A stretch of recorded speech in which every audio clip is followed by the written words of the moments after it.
Est-ce qu'aujourd'hui, Monsieur le Président, vous n'avez pas peur pour vous-même? Peur? Nous avons vécu la période de Thomas Sankara, oui, qui est un peu votre modèle, puisque beaucoup vous comparent à lui par vos idées, par votre manière de vous comporter, par vos choix. Oui. On sait comment ça s'est terminé. Oui, vous avez raison, et c'est la question que tout le monde se pose, et c'est la phobie du peuple burkinabé en fait. Lorsqu'ils pensent à ça, ils ont toujours peur pour moi. Pour ma personne, je n'ai pas peur. La peur, nous ne la connaissons pas. Nous avons fait face à la mort plusieurs fois. On l'a côtoyé, nous ne savons pas, Dieu a fait que nous soyons vivants. On rend grâce à Dieu. Donc la peur, on ne la connaît pas. Mais on a analysé le passé. Sur certains volets, peut-être que le président Thomas Sankara a fait des erreurs. Lorsqu'il a dit, par exemple, laisser les amis trahir l'amitié, ce n'est pas à nous de trahir l'amitié. Je pense que cette phrase l'a emporté. Pour vous, il aurait dû être à l'offensive. Nous n'allons plus commettre les mêmes erreurs. Ça, c'est sûr. Et l'impérialisme, comme il a dit, est un très mauvais élève. Lorsqu'il est cherché, il revient avec les mêmes méthodes. Nous suivons. Donc nous ne laisserons pas les mêmes erreurs se reproduire. Il faut que nous, chefs d'État africains, nous arrêtons de nous comporter donc en marionnettes qui dansent à chaque fois que les impérialistes tirent sur les ficelles. Les questions que mes générations se posent sont les suivantes, si je peux me résumer. C'est de ne pas comprendre comment l'Afrique, avec tant de richesses sur notre sol, avec une nature généreuse, de l'eau, du soleil en abondance, l'Afrique est aujourd'hui le continent le plus pauvre. L'Afrique est un continent affamé. Et comment se fait-il que les chefs d'État traversent donc le monde à mendier? Voici des questions que nous nous posons et que nous n'avons pas de réponse jusque-là. Le capitaine Ibrahim Traoré, si tu ne connais pas ce monsieur... Ma génération me charge aussi de dire que, par ce fait de pauvreté, ils sont obligés de traverser l'océan pour essayer de rallier l'Europe. Ils meurent dans l'océan. Mais que prochainement, ils n'iront pas traverser parce qu'ils viendront devant nos palais pour chercher leur pitance quotidienne. Ça tombe bien, car c'est tout ce qu'on va voir dans cette vidéo. Salut les gars, j'espère que vous allez bien. Avant d'aller plus loin, n'hésitez pas les gars à vous abonner, à liker, ça fait plaisir. Et surtout, ça donne toujours de la force. Bon les gars, aujourd'hui on va parler d'un sujet, une fois de plus, qui est vraiment très intéressant. On va parler du capitaine Ibrahim Traoré. Bon, si tu ne sais pas qui est ce monsieur, mon ami, est-ce que ça te parle, Thomas Sankara? C'est à peu près comme si c'était son fils.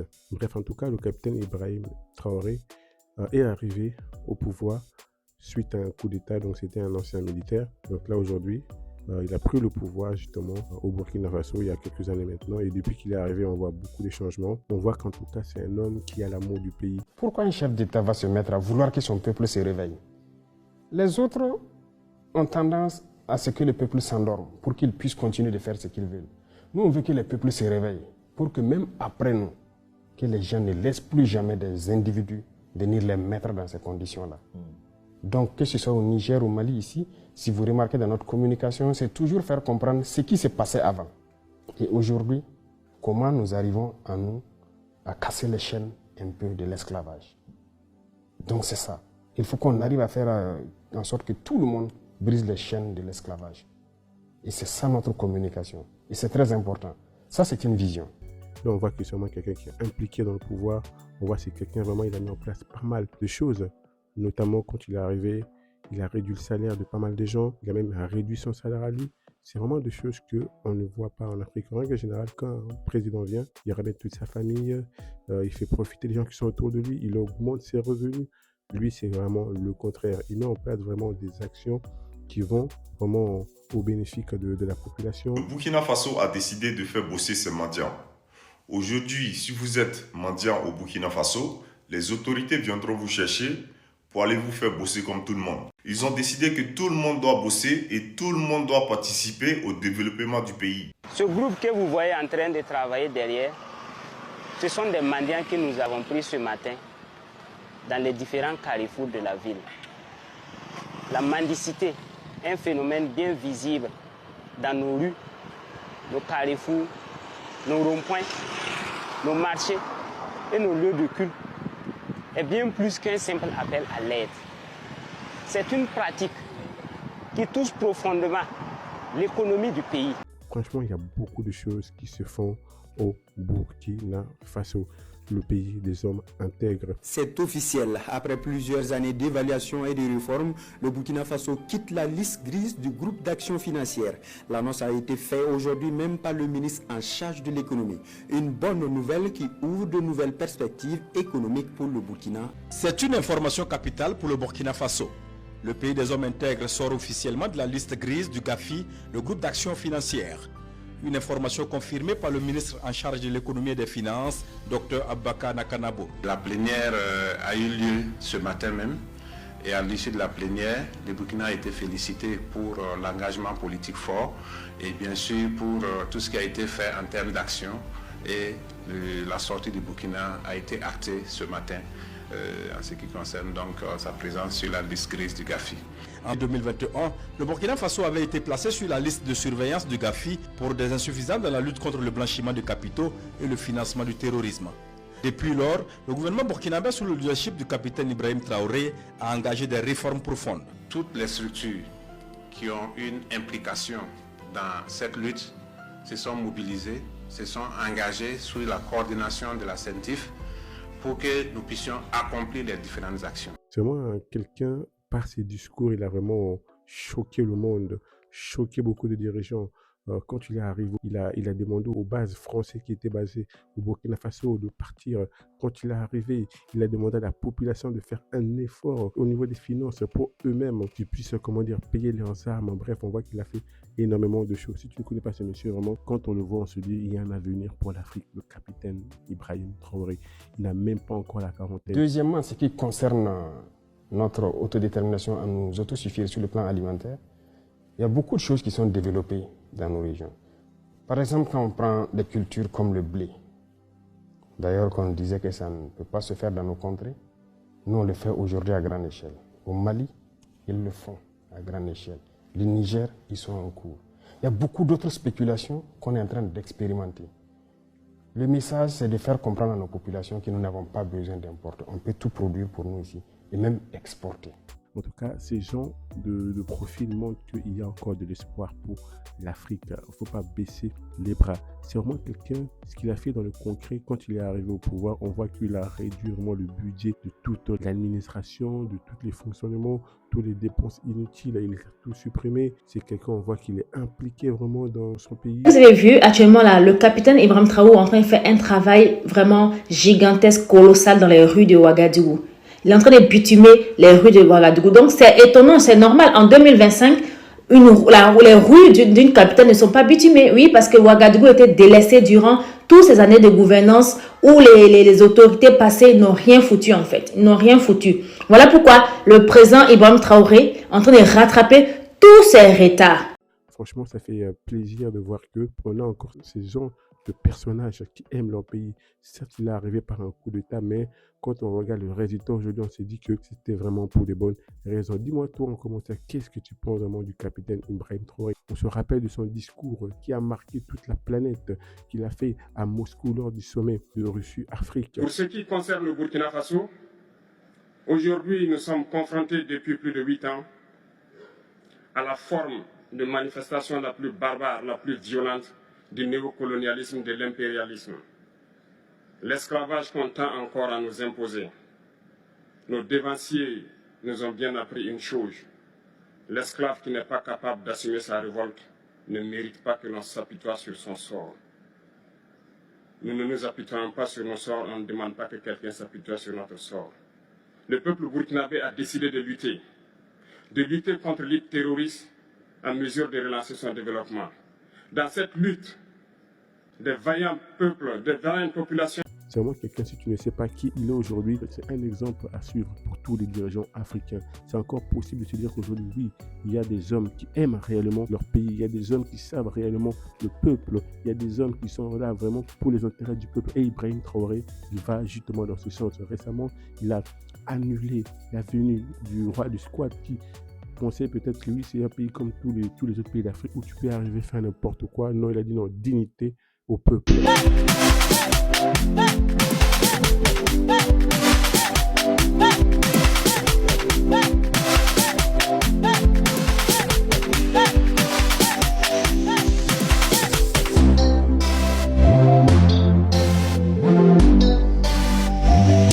peuple est actuellement en guerre, en train de faire face au terrorisme. Et le volume de terroristes augmente parce que les impérialistes recrutent beaucoup de mercenaires qui viennent au Burkina Faso pour combattre. Donc il faut qu'on s'adapte à la situation.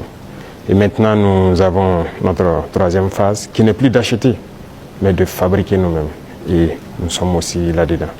Donc c'est ça la montée en puissance. Il faut bien s'équiper, mais aussi créer une industrie de défense. Il y a beaucoup de gens qui meurent, il y a l'armée, tout le monde est impliqué. Donc c'est vraiment l'attitude d'un homme intègre, un homme qui est là vraiment pour le peuple et non pour servir les intérêts des Occidentaux, les intérêts des étrangers ou les intérêts personnels. Vraiment, c'est quelqu'un de remarquable aujourd'hui. C'est quelqu'un qui donne de l'espoir à l'Afrique. Et comme je dis, une fois de plus, c'est vraiment un exemple, un modèle que tous les dirigeants africains doivent prendre. Quand on regarde aujourd'hui, qu'est-ce qui se passe avec le Niger? La CEDEAO, les chefs d'État ont décidé d'activer la force en attente et de déployer cette force pour rétablir l'ordre constitutionnel au Niger. La Côte d'Ivoire fournira un bataillon et a pris toutes les dispositions financières pour l'opération. Si elle doit durer 3 mois, les provisions seront faites au niveau budgétaire pour que nos soldats et nos officiers qui participeront à cette opération ne manquent de rien. Donc la Côte d'Ivoire est prête et je viens de donner instruction au chef d'état-major général des armées de commencer la mobilisation de ces troupes pour leur participation à cette opération de la CEDEAO. Nous avons demandé que le président Bazoum soit libéré immédiatement et sans condition. Nous avons demandé que le président Bazoum soit réinstallé dans ses fonctions de président du Niger afin de s'occuper de la gestion de son pays comme celle-ci lui a été confiée par le peuple nigérien. Le Burkina Faso a réagi. Vous vous rappelez de cette histoire-là où la CEDEAO voulait intervenir. En gros, la France voulait passer par la CEDEAO pour attaquer le Niger. Qu'est-ce qui s'est passé? Le capitaine Ibrahim Traoré a pris ses responsabilités avec le Mali pour dire si quiconque attaque le Niger, donc le Mali et le Burkina Faso vont intervenir pour les défendre. Les gouvernements de transition du Burkina Faso et du Mali ont appris par voie de presse les conclusions des sommets extraordinaires de la Communauté économique des États d'Afrique de l'Ouest, CEDEAO, et de l'Union économique et monétaire ouest-africaine, UEMOA, tenue le 30 juillet 2023 à Abuja, sur la situation politique au Niger. Les gouvernements de transition du Burkina Faso et du Mali, 1.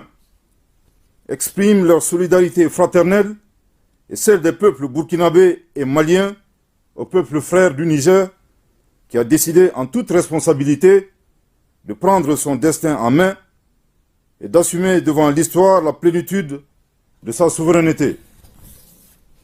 2. Dénonce la persistance de ces organisations régionales à prendre des sanctions aggravant la souffrance des populations et mettant en péril l'esprit de panafricanisme. 3.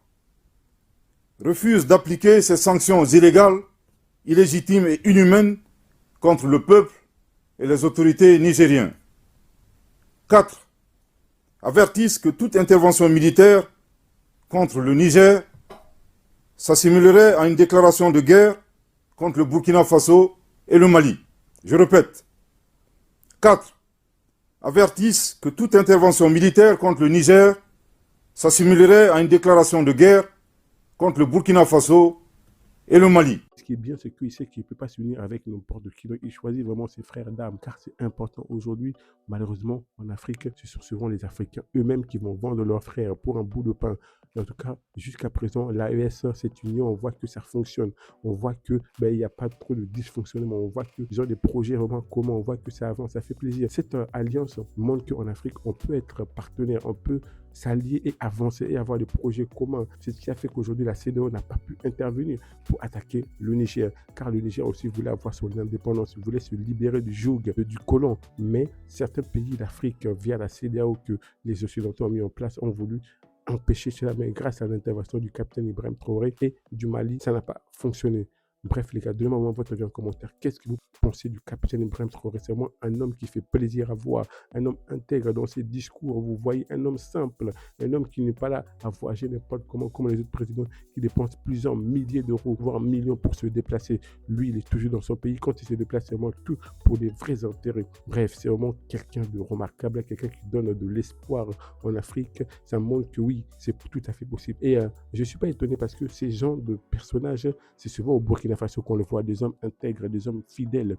Thomas Sankara. Et aujourd'hui, on a le capitaine Ibrahim Traoré. Moi, je suis confiant pour l'avenir. Je suis confiant parce que c'est quelqu'un, on voit qu'il est là pour le peuple. En tout cas, il a fait vraiment énormément de choses. Même dans la population, il apprend aux gens le civisme. Et on voit qu'il est en train de rééduquer les gens. On voit que vraiment, dans ses discours, c'est vraiment pour impacter, pour libérer vraiment le peuple, la population du joug de l'étranger, de la dépendance, de la consommation, d'importer des choses qui viennent de l'étranger. Il veut vraiment que les Burkinabés créent eux-mêmes leurs propres histoires chez eux. Il veut vraiment que le pays soit autonome à tous égards. Bref les gars, donnez-moi votre avis en commentaire par rapport à ce sujet. Et moi les gars, je vous dis à la prochaine vidéo. Ciao, ciao.